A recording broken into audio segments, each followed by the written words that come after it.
Hello, very good morning. You're watching BBC News 24 with Joanna Gosling and Simon McCoy. It's just after 11:30. A summary of the news now. Good evening. Welcome to the BBC News. It's representatives from more than 70 countries gathering to discuss the future of Afghanistan have agreed to set up a fund to pay Taliban fighters over £80 million have been.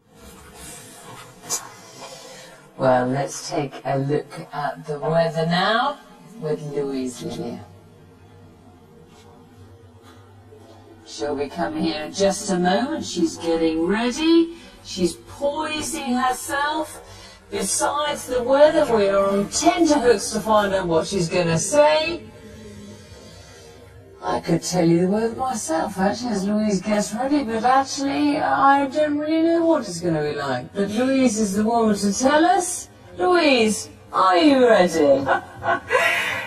Slowly but surely we'll get there in the end, I tell you. You'll have to excuse the unfitted jacket, but never mind. Rain for all of us at some point through the day today. In actual fact, it's heading down through Scotland and northern England as we speak. So a cloudy and wet night to come for many. Let's take a look at it, shall we, in a little more detail across Scotland, Northern Ireland and through the north of England. Now there'll be some heavy pulses for a time as it pushes further south. A little bit of snow to the mountains, but more importantly, as it clears from Scotland and the north of England, it's going to be a cold start and there will be some icy stretches. So here we've got a severe weather warning in force across the far north. Certainly something to bear in mind. A strong northerly wind and yes, some icy surfaces first thing in the morning. The same too for the north of England as well, but at least with those clearer skies you'll have some sunshine.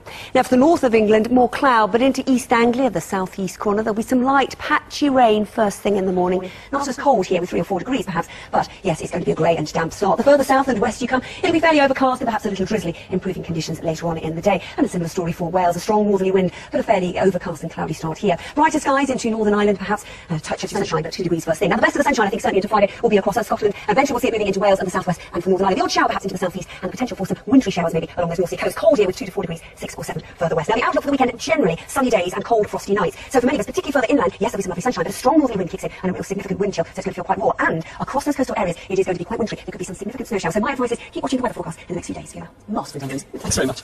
A reminder of tonight's main news. Representatives of 70 countries meeting in London have pledged millions of pounds to the Taliban. And while we've been on air,